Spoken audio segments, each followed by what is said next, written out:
My name's Mylar Melodies. I'm here at Give Music, Synth and Tech with Tom from Hello. Source, who is the distributor for PWM, who make the Malevolent. And in this video, we're going to mess with the Malevolent and Modular because we've done another big video talking about the Malevolent with lots of sounds, focusing on the Malevolent itself. So if you want more Malevolent, check that out.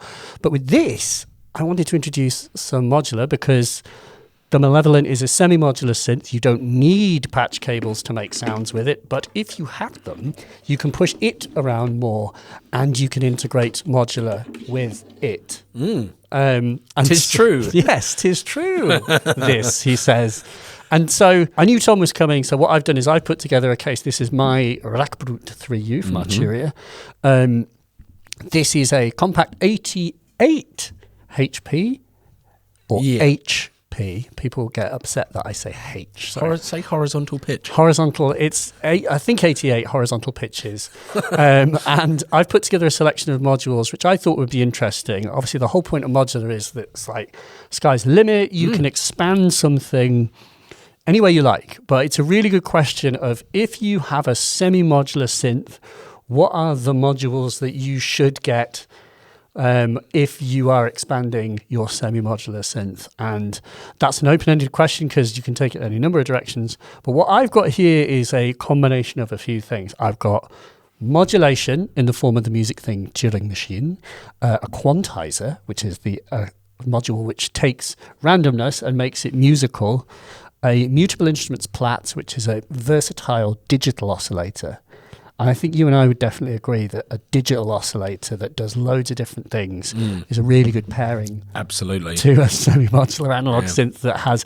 The thing is, this has very flexible oscillators and it can shape model all the oscillators and do really crazy, awesome things too. But Plaits just gives you so many different modes. It's percussion, noisy, atonal things, as well as beautiful, tuneful things. I've got the SoundForce VCF, another filter. I've got Make Noise Maths, which is just like stupendously useful. It's an LFO, it's an envelope, it's a mixer. It has logic combination-y things. It's actually also a sub-octave generator. You can use it as a sort of inner pinch. So you can actually use it as a sub-octave. So super useful. And then I've got Future Sound Systems modules. TG4 is a VCA, which is a module that controls how loud or quiet something is and is really useful for creating generative things where the system plays itself. And also, in this instance, it has drive and macro, which is one knob which can send out 6 different voltages. So that one knob could control lots of settings at once. And we were talking about this. It's actually quite a gnarly, whole rig by itself. It's this really is good. A legit synth. And I have the Mordax Data, which is offering visualizations for this thing. If I turn this down, that's a nasty sound. High resonance. High resonance. Hi, Tom. So you can actually visualize what this synth is doing. But so the way that it would work to integrate this, you've got all these patch points. It makes sound without connection, but as soon as you start to patch things, you break those connections. So I might like to have 3 oscillators going on. So that's 1, that's 2. In a lovely fifth C relationship. And then if you went pitch out here, what that is that's whatever key is being pressed is a certain voltage is being created. And I want to control Plaits, so I send it into its volt per octave input, exactly the same thing that you've got here. And then what's going to happen is when I push keys on here, then Plaits is going to respect the pitch that I am changing it to. Turn her down. Yeah, thank you. Bit of modulation there. And I'll go from the outs of Plaits into the aux input. This is an extra input, so you can plug external stuff into the synth. Yeah. Can you plug line level stuff into it? I'm not sure. That's a good question. Well, you can certainly plug modular level stuff in, and its output's modular level here. So I guess the key point is it works standalone, but if you have a modular, this just becomes part of it, and it all speaks the same language. So if I turn these down, let's turn this up. That's Plaits. Yeah. And you're now running Plaits through a gnarly overdrive. Yeah. Woohoo! Hello. And then I can filter it, of course.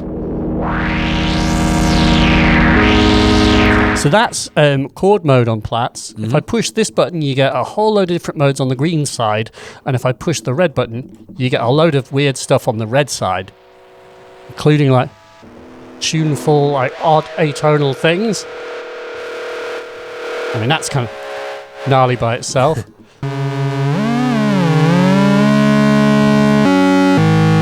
So this can do 50 things all by itself, and then you add, and then we'll have to tune.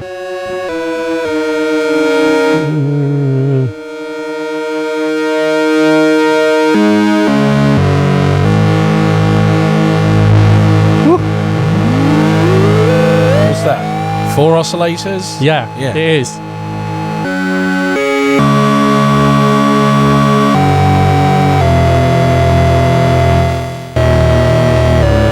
So that's like 4 VCOs going on, because this is actually, even though it's 1 VCO, it can make the sound of 2. I mean, it's worth showing, you know, like the modulation coming out of this into that. You took the words right out of my mouth, sir. So, because I'm like, you saw me doing that.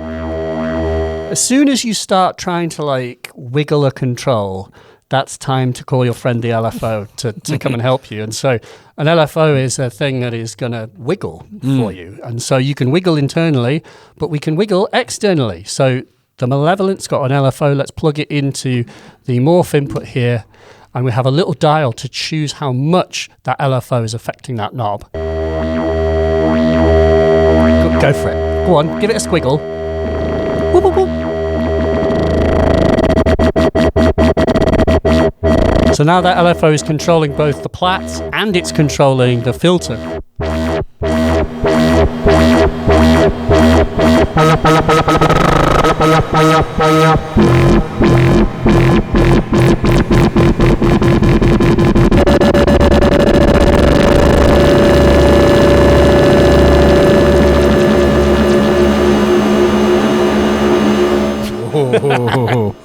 That's cool. They start to become like one. And that's the good thing about modular synths, is it's like building one big thing out of little disparate parts. So we've got Plaits going on. Now, one thing that I did in the other video is I used maths as a way of controlling this, i.e. that is to say that I wanted different LFO shapes than just triangle and square. And so because it's modular, you don't have to buy a whole other synth just to get more LFO shapes. You can just get yourself an LFO, and maths is a good LFO. So if I plug maths in here and have this on cycle and turn this up,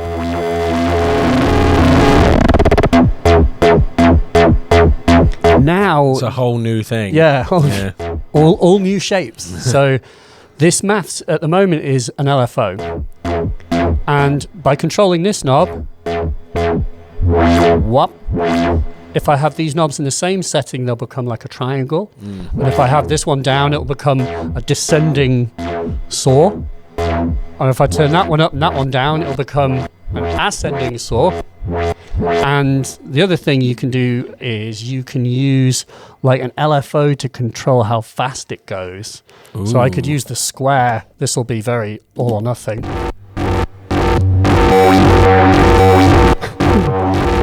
That's pretty cool. Right, it's quite bonkers.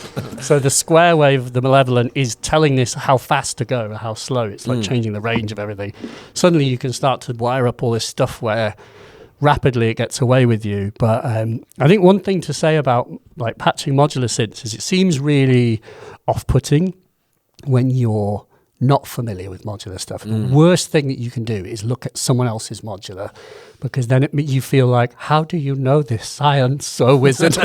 You know, was actually all that person has done is patch one thing, and then 2 things, and then 3 things, and then 4 things, and nobody goes, here's my 4th dimensional brain, and I'll just design a whole patch. It's done iteratively, bit by bit. I kind of felt that way whenever I've looked at your life case. Yeah, exactly. I've just gone, how does that How work? can you know this? Oh, it's just this. No, I don't get it. What I'm trying to say is it seems really overwhelming, but remember it's just one cable at a time. And as we're doing here, we go, oh, it'd be nice if it now did that. It'd be nice if it now did that. And which is to say it shouldn't be scary or off-putting. It's just something you build up. You just read all the manuals and you'll learn it. So another thing that I was thinking would be fun to do would be to clock or to sequence it. So there's an arpeggiator built in. Yep. There is no sequencer. So I have a Thing Turing Machine, which is a loopable modulation generator. And what we could do is, if we take this, which is the clock from the drum brute, and let's make the drum brute 1 PPQN, which I think it maybe is. I think you go shift and sync.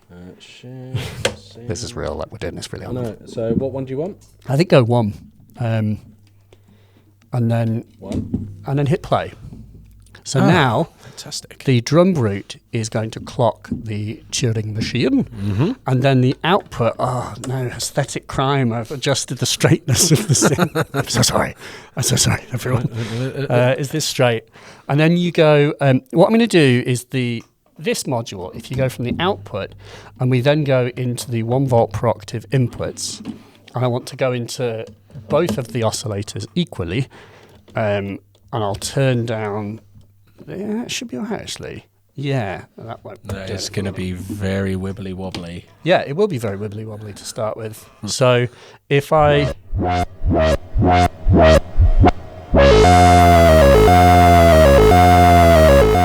I mean, that's almost a tune.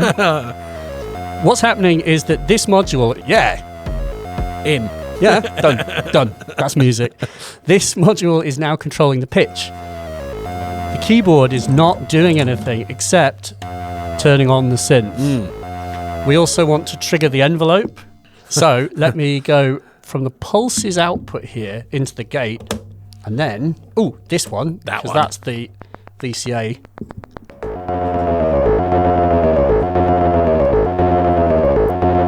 So.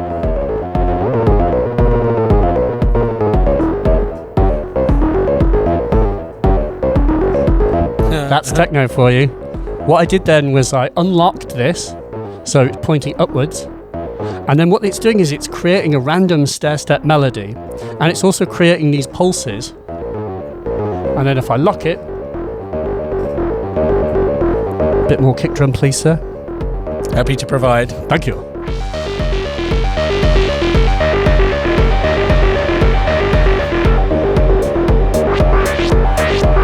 Maths again.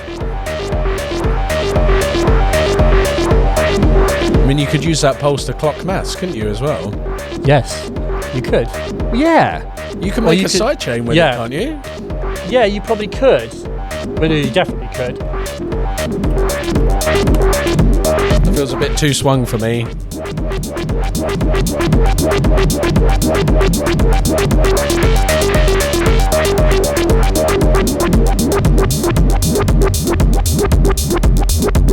Nice.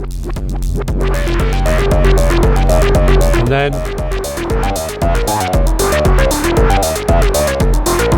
so it's a bit all over the shop, isn't it, pitch wise? And the reason for that is because it's unquantized. Quantizing is where you take random melodies and you constrain them to a musical scale. So for it not to be wobbly and all over the shop, we need to constrain and quantize. So that's what this is going to do. So if I take the output from the wibbly wobbly module and take it away, what I then need to do is go, let's find a little slightly shorter cable. I'll go from the output through the little quantizer module. If I go, I think I'm trying to see this from a distance, but it's CV in. Yep. And then I go from CV out. So now this little black module is in the path, and it's going to constrain to a scale, and we determine the scale with these lights. And I'm fairly sure that yellow is like major scale, which is not very techno. It should always be minor scale, but I like to be a rebel. Still quite weird, but technically within a scale. Now, you need to tune your oscillators. There's a question of like how to tune a synthesizer. It depends on, especially when you're talking about analog synths as well. Yeah, exactly. The environment makes a hell of a difference. The question is, I'm trying to think of the best way of doing this. Really, I often do it by ear. So if I'm trying to tune it to another machine, if I had something else bopping along, I would turn this up and I would tune them both. Tune the oscillators by adjusting the coarse controls here. You're controlling the tuning of the oscillators as they respond to this. But as it is, this is the only thing making sound, so it's kind of free reign. We know that it will stay internally in tune with itself for the most part, so it's all fair game. And I would say not to worry. Don't worry yourself about things. But it can be done. You can tune this to other instruments if you're playing in a band. I tend to tune stuff to a chord. Yeah. Is how I tend to work. So my bass will be ABC, whatever note.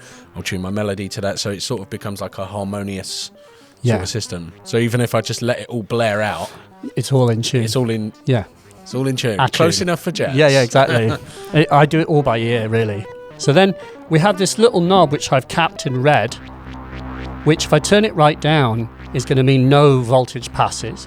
If I turn it up a little bit. So is that changing the range? Exactly. Okay. It's an attenuator. It's like sending something through a mixer with the channel up low. And by having a small amount of range, it just means that it's not all it's crazy, not 0 big, to 100. crazy amount of pitch. Yeah. Instead, let's have just a little bit of pitch that reins in what this is doing, and it makes it all a lot easier to manage. It just leads to more musical jams, basically. Well, musical is very much up for interpretation, depending on your definition of music. But it's not for me to say. Kick drum, sir? Yeah.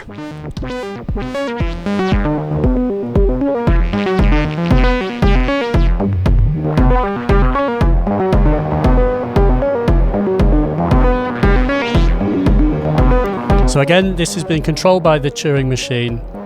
Not unfortunately sold by Gear for Music because it's a DIY module, but you can get hold of Turing machines or you can build them yourself. But I really recommend it. It's a great module for jamming, and it's a nice pairing here. And you can also use the Turing machine to control the filter, for example. So that's like kind of like key tracking. Exactly. Yeah. So the higher the note, so the pitch information is now also controlling the filter.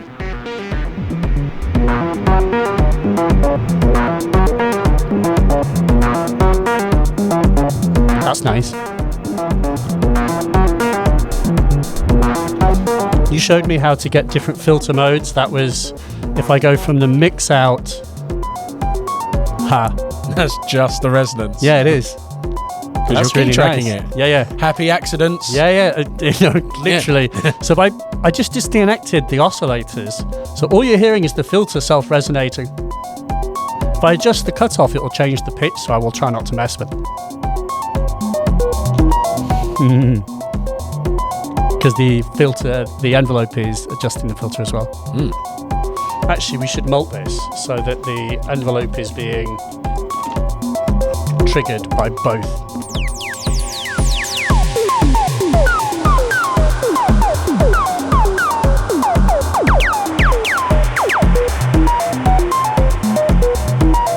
Yeah, cool thing. And then so if I go into like bandpass, for example.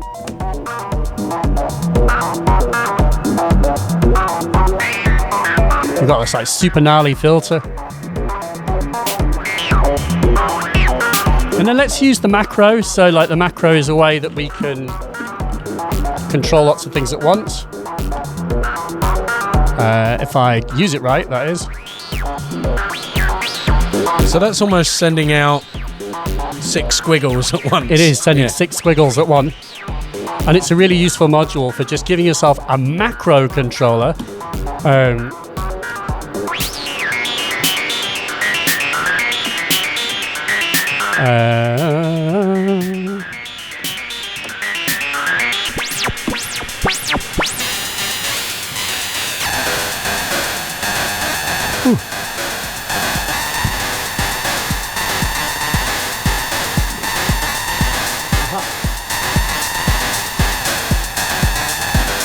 excuse me.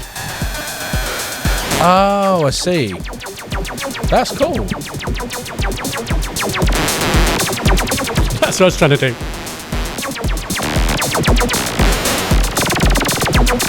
So you could also like potentially use that as sort of like a preset A, preset B. That's cool. Yes. So what I'm doing here is that one knob is controlling the rate of the maths, and it's also controlling the FM of the filter. I think. This is where it becomes like you rapidly. But the idea is to control multiple things with one knob. That's something that you can do with, by sending an LFO to multiple destinations. That's why like a multiple is a really useful module, because it allows you to make really good use of one LFO. You can send it to lots of different places at once. And here is a way of having a physical control that I can control lots of things with. And that could be like shape on here or what have you. So it's kind of, it's gotten very squiggly here, but hopefully it illustrates that this thing talks really well with modular stuff. Like these are just happily chatting to each other, and it extends the possibilities for what Malevolent can do. Lovely. Cool. Hopefully that was useful to someone. I enjoyed it. Good. And obviously links below to the Malevolent. Some of the modules and the case, of course. Not all of these are available here, but some of them are. So check links below. Get stuck into Eurorack. It's great. The water's lovely. What could possibly go wrong, financially? Maybe stick to a small case. And that's a sensible way. And of course, if you've bought Malevolent, you've saved a ton of money and you've got loads of useful modules. It's a good start. So yes, subscribe for more. There's a bigger video on the Malevolent if you want to see more of that doing it. It's a thing by itself. That's it. Thanks very much for watching. See you next time. Bye.